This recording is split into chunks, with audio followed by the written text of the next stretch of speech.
नमस्कार, मैं हूं आपके साथ पूर्णिमा मिश्रा। हमारे खास प्रोग्राम क्या कहते हैं नरेंद्र मोदी में आज आपको सुनवाएंगे पीएम मोदी का वो ऐतिहासिक भाषण जो उन्होंने 14 जुलाई 2011 को नई दिल्ली में दिया। मोदी जी ने अपने भाषण में कहा कि भारतीय जीवन व्यवस्था में परिवार व्यवस्था को अगर अच्छे से अच्छे ढंग से कोई चला सकता है तो हमारी माताएं बहनें चलाती हैं। ये हमारे देश की ताकत है और इसीलिए इन महान परंपराओं के प्रति अगर हमारी श्रद्धा होगी तो हम विश्व की किसी भी आधुनिक बात को पचा सकते हैं। जीवन के किसी भी क्षेत्र की ओर न देखें,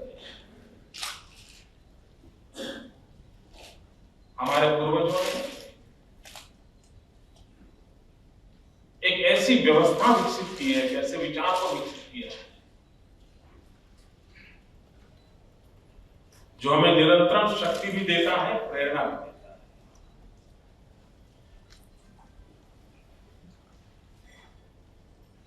दुनिया में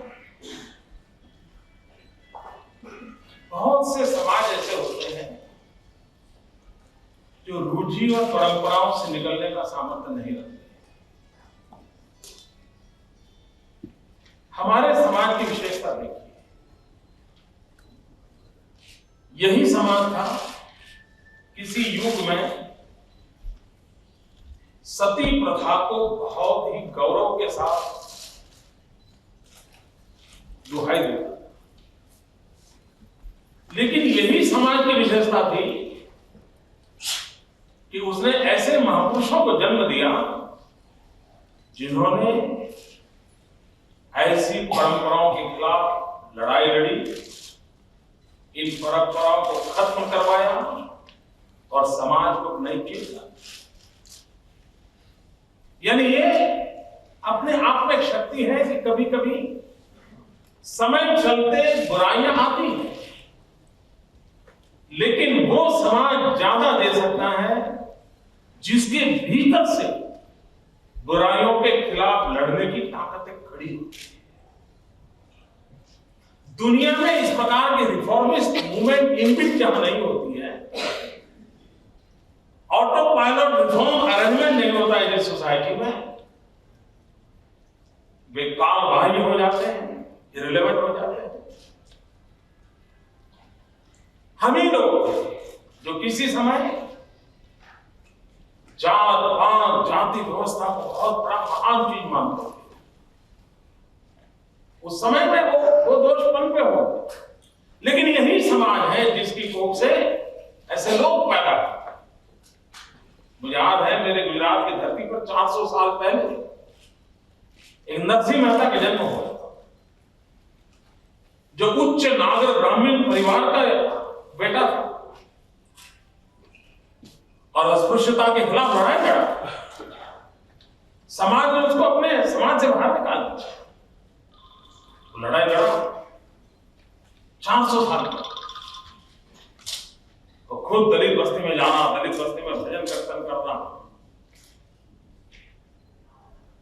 ये जो हमारे समाज की ताकत है, समय समय पर ऐसे विचार और ऐसी व्यवस्थाओं को जन्म देना जो काल बाह्य व्यवस्थाओं को दूर करते जाते हैं और हमें कायाकल्प के साथ, नए रंग रूप के साथ उभार आते हैं। हम नित्य नूतन होते जाने वाले समाज है, हम पुराने ढर्रे में पड़े हुए सोसाइटी नहीं है। ये हमारी जो छवि बनाई जा रही है वो गलत है और दुनिया में कोई समाज ऐसा नहीं है कि जो अपने भीतर की कमियों के खिलाफ आवाज उठाने वालों को टॉलरेट करता है। विश्व के किसी समाज को देख लीजिए, उस समाज में जो भी कोई रिफॉर्मिस्ट पैदा हुआ है उसका हाल क्या हुआ।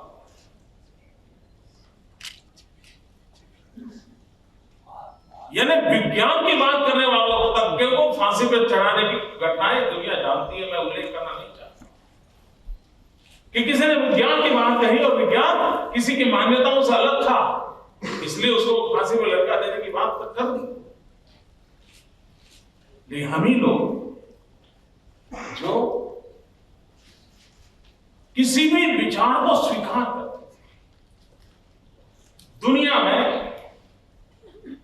एक शब्द को लेकर के बहुत वाहवाही होती है, बड़ा ब्रांडिंग होता है, बड़ा मार्केटिंग होता है। वो शब्द है टॉलरेंस। फलाने तो बहुत टॉलरेंस है, उनकी सारी परंपरा में टॉलरेंस से सबसे बड़ी बात ऐसा कहा जाता है। हम भी सुनते हैं और कभी कभी उनको बड़ा ही, मैं किसी की आलोचना नहीं कर रहा हूं, मैं एक एनालिसिस कर रहा हूं।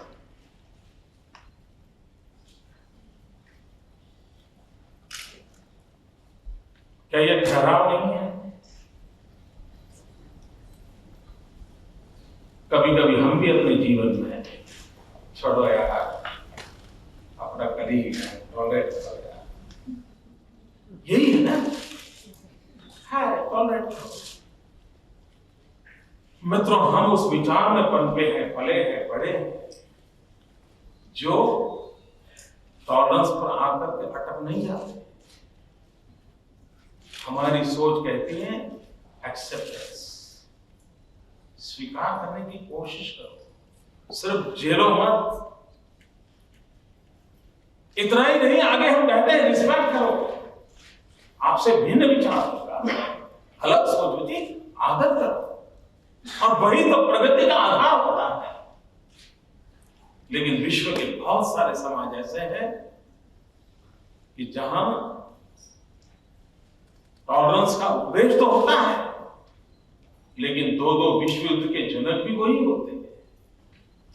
विश्व को 2 युद्ध झेलने पड़े, लेकिन फिर भी हम अपने लिए गर्व नहीं करते, फिर भी हम अपने लिए ऐसा महसूस करते हैं हम कुछ समाज में कोई बोझ बन चुके हैं पृथ्वी पर, ऐसा कभी कभी भाग लेकर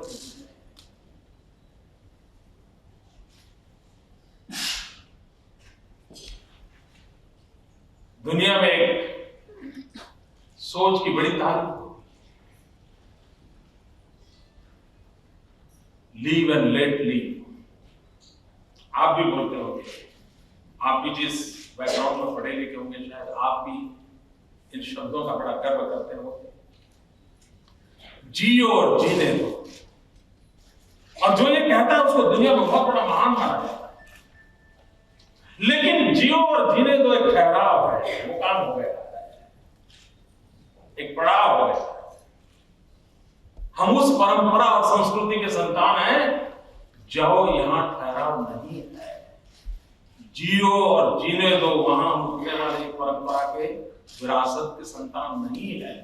हमें गर्व होना चाहिए कि हम वो लोग हैं जो कहते हैं जियो, जीने दो, और जो जी नहीं सकता है उसको जीने के लिए आप सहायक हो। मेरे यहां गुजराती में शब्द है जीवो अने जीवाड़ो, अरे उसको जीने के लिए सहायता करो। मैं भी जीऊं, तुम भी जियो, मैं भी मौज करूं, तुम भी मौज करो। नहीं, मैं मौज करता हूं तो मैं भी कोशिश करूं, तुम भी मौज करो। हम कुछ कदम आगे हैं। क्या हमें इस बात की तरफ ध्यान है? क्या हमें गर्व है क्या इस बातों का? कितनी बड़ी महान विरासत के हम संतान हैं, जो दुनिया के हर विचारों से आगे हम कुछ देख सकते हैं। हम ही तो लोग हैं। दुनिया के अंदर भिन्न विचार के लोगों को फांसी के तख्त पर चढ़ाए जाने की सैकड़ों घटनाएं, लेकिन ये देश ऐसा है कि जिसकी फिलॉसफी रही तेल तख्तेल भूंजी था, त्याग की फिलॉसफी रही। लेकिन इसी देश में एक ऐसा व्यक्ति पैदा हुआ जो कार्ल मार्क्स से भी 100 कदम आगे चला गया था, और जो कहता था ऋणं कृत्वा घृतं पिबेत्। वो कहता था अरे कर्ज करो, घी पियो, मौज करो। इतना बड़ा वो अर्थ केंद्रीय, भोग केंद्रीय विचारधारा को लेकर के इस देश में आया, जो कहता है ये सब बेकार है, कोई जन्म के बाद कोई स्वर्ग मिलता है, सब झूठ है, बेकार है, सब यही है, आओ खाओ पियो मौज करो। यहां से गए तो फिर क्या है, दुनिया में कुछ नहीं रखा। ऐसे बहुत लोग होंगे जो होते हैं, ये हमारे देश में सब थी और कार्ल मार्क्स से भी बहुत पहले थी, लेकिन यह देश ऐसा था, उसको भी ऋषि परंपरा में लिखा, जो इस धरती के विचारों से बिल्कुल मेल खाने विचार नहीं थे। उसके बाद भी इस देश ने उसको ऋषि परंपरा का एक हिस्सा, यानी नाउ टॉलरेंस ही नहीं सिर्फ एक्सेप्टेंस भी नहीं, सिर्फ रिस्पेक्ट तक की ऊंचाई तक ले जाना, ये इस देश की विरासत है। पूरे विश्व को हमारा एक बहुत बड़ा नजराना रहा है, परिवार नाम के इंस्टीट्यूट, फैमिली, पूरे विश्व के लिए एक बहुत बड़ा अजूबा और हमारे जीने की परंपरा और ताकत के मूल में एक फैमिली नाम के इंस्टीट्यूशन, जिसमें भी हमारे पूर्वजों ने इसको विकसित किया होगा, कितनी बड़ी भेंट सौगात है। आज भी पूरी समाज व्यवस्था के संचालन में परिवार एक केंद्र बिंदु है, और मुझे कहने की जरूरत नहीं है कि भारतीय जीवन व्यवस्था में परिवार व्यवस्था को अगर अच्छे ढंग से कोई चला सकता है तो मातृशक्ति चलाती है, माताएं चलाती है। ये हमारे देश की ताकत है। यानी पूरी व्यवस्था के संचालन के केंद्र में नारी शक्ति है, ये हमारे यहां मान्य किया गया है, स्वीकृति। और इसलिए इन महान परंपराओं के प्रति अगर हमारी श्रद्धा होगी तो हम विश्व की किसी भी आधुनिक बात को पचा सकते हैं। मैं उन लोगों में से हूं जो मॉडर्नाइजेशन का पक्षकार, हम वो समाज नहीं हो सकते हैं कि जो आज भी 18वीं शताब्दी के अंदर जीने के लिए मजबूर हो जाए। ऐसी सोसाइटी नहीं हो सकती, ये सोसाइटी बहुत बन जाए। लेकिन मॉडर्नाइजेशन विदाउट वेस्टर्नाइजेशन, अगर ये थोड़ा सा हम बारीकी से कर लें, कभी कभी हमारे यहां मातृभाषा को लेकर के विवाद होता है। मैं इस मत का हूं कि हमारे बच्चों में वो क्षमता होनी चाहिए कि अनेकों भाषाओं को जाने। क्या हम नहीं चाहेंगे कि हमारे बच्चे कहीं अटक न जाए, एक ही भाषा के भरोसे उसकी जिंदगी चले, कहीं सब्जी लेने के लिए घर से जाना पड़े और खाली हाथ लौट आए क्योंकि बोल नहीं सकता था? ऐसा तो हो नहीं सकता जी। क्यों ना हम उसकी विधा विकसित करें, क्यों ना उसका हम गौरव न करें। और कभी कभी मातृभाषा की बात, कुछ लोग अर्थ निकालते हैं कि मां जो बोलती है वो भाषा बच्चा बोले, मतलब मातृभाषा।